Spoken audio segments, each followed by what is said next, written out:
आज की हमारी कहानी है आलसी कौवा। एक जंगल में मही चील और चंद्रिका नाम के पति पत्नी रहते थे। उनका चिक्का कौवा नाम का बेटा और सावी कबूतर नाम की बेटी थी। मही नौकरी करता था और मिडिल क्लास भी था। इससे उसकी आशाएं और जरूरतों पर पट्टी बांधकर अपने बेटे को अच्छे से पढ़ाता है। बेटी को भी थोड़ा बहुत पढ़ाकर एक अच्छा रिश्ता देखकर भेज देता है।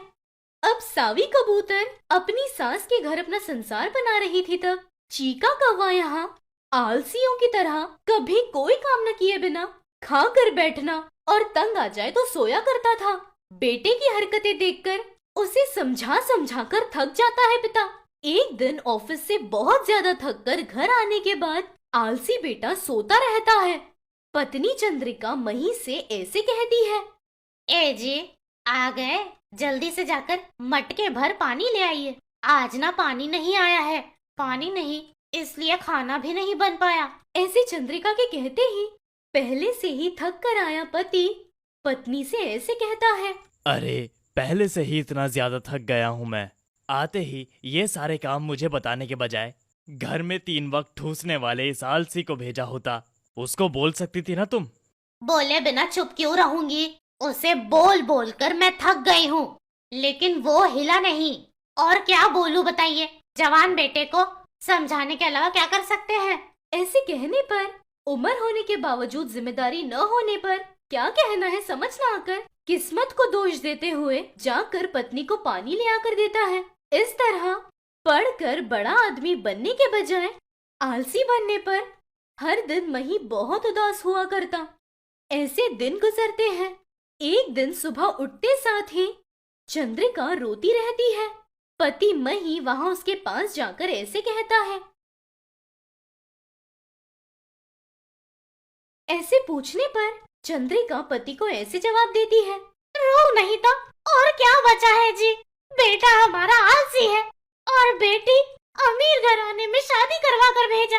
वहाँ उसे सास पैसे ले आने के आकर अत्याचार कर रही है। सुबह हमारी बच्ची फोन करके बहुत रो रही थी। अरे भगवान, कितनी तकलीफें उठा रही है मेरी बच्ची। मैं क्या करूं बताओ।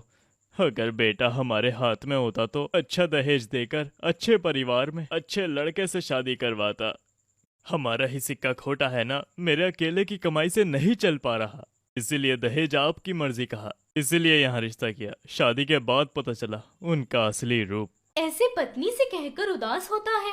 गुस्से में जाकर सुबह से आलसी बनकर सोने वाले बेटे को लात मारने पर पलंग से नीचे गिरकर चीका कौवा ऐसे कहता है, अरे क्या पापा, सुबह सुबह दुनिया खत्म होने जैसे उठा रहे हो। दुनिया खत्म होने नहीं गधे, वहां तेरी बहन की जिंदगी बर्बाद हो रही है। अगर तू सही रहा होता तो उसकी जिंदगी बर्बाद नहीं होती। नहीं नहीं कहने के बावजूद भी आपने शादी करवाई, मुझे क्यों कह रहे हो? कहकर वहां से बाहर चला जाता है। ऐसे जाने पर पेड़ों के बीच घूमकर दोपहर को घर आता है।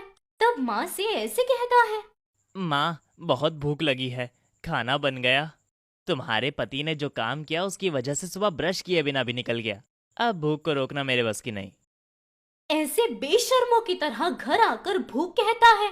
माँ को भले ही बेटे पर गुस्सा आ रहा था, ना जाने किस बात पर बुरा मानकर चला जाएगा घर से, ये सोचकर रोते हुए ही उसे खाना देती है।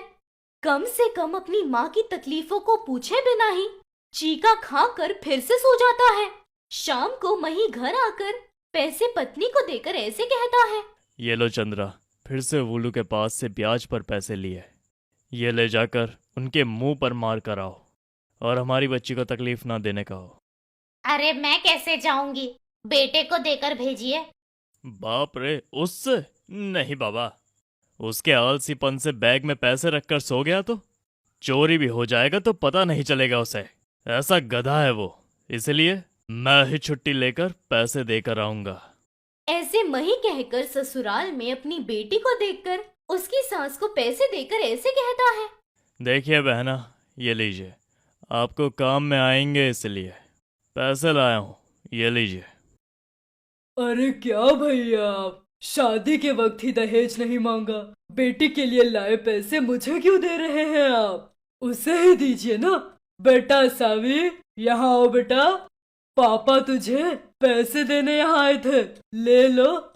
ऐसे भोली बनकर चाशनी की तरह बोल रही है ये बात जानकर भी बेटी की सास होने पर मही कुछ नहीं कहता। उतने में पैसे लेने सावी आती है वहाँ पर। पिता मही से ऐसे कहती है, पैर धोकर आओ पापा, नाश्ता कर लो। ऐसे कहते ही तुरंत ही उसकी सास ऐसे कहती है, अरे ये क्या रे लड़की, धूप से आए इंसान को पानी देने का छोड़कर नाश्ता और खाना खाकर जाने कह रही है? कितनी धूप है बाहर। ऐसे कहने पर उसकी बातों में ताने का आभास होता है मही को। नहीं बेटा, आजकल तबीयत ठीक ना होने के कारण मिर्च और नमक बहुत कम कर लिया है। मेरा खाना नहीं बना पाओगे तुम, आप लोग खा लो। वैसे भी मैं घर से खा कर आया था।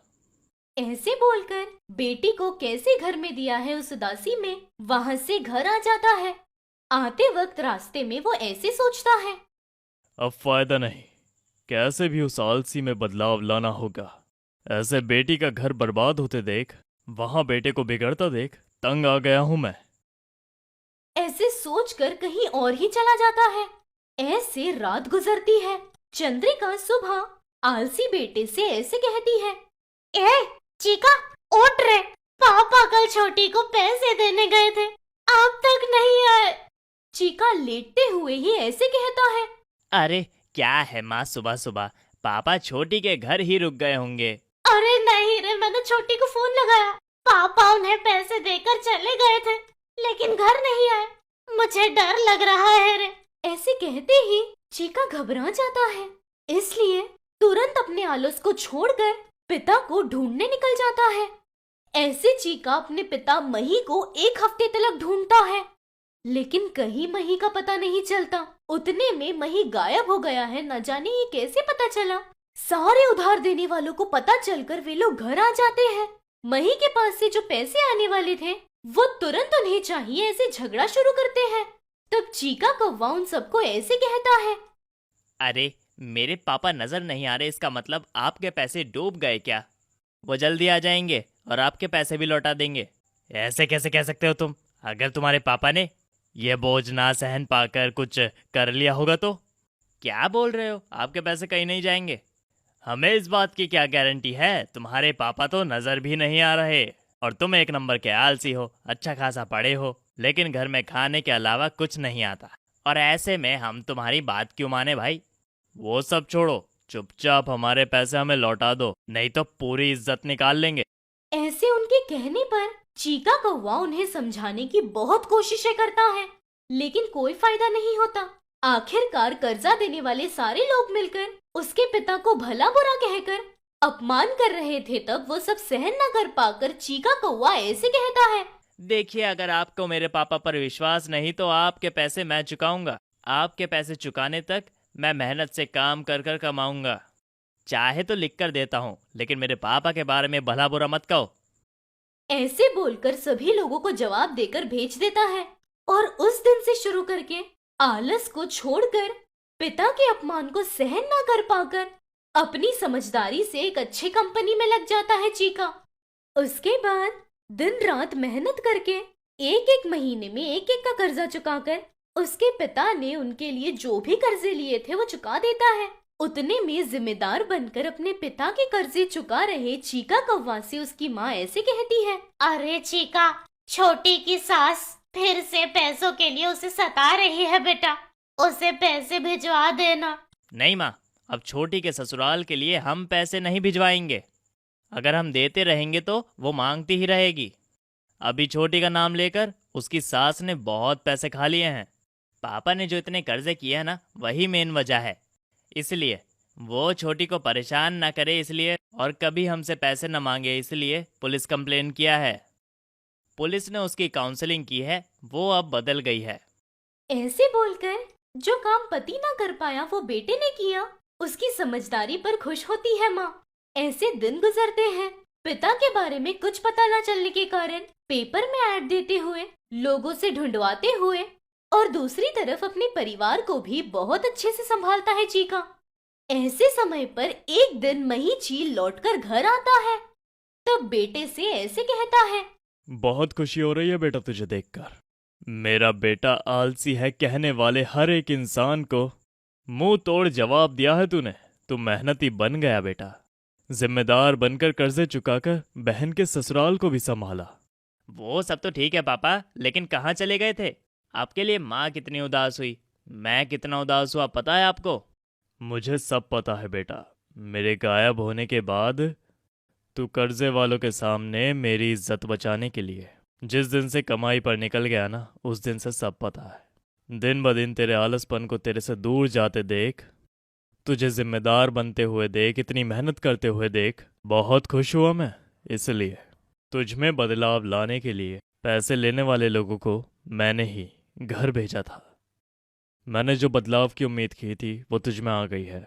अगर पहले से जिम्मेदार रहे होते तो हम कब का आगे पहुंच चुके होते।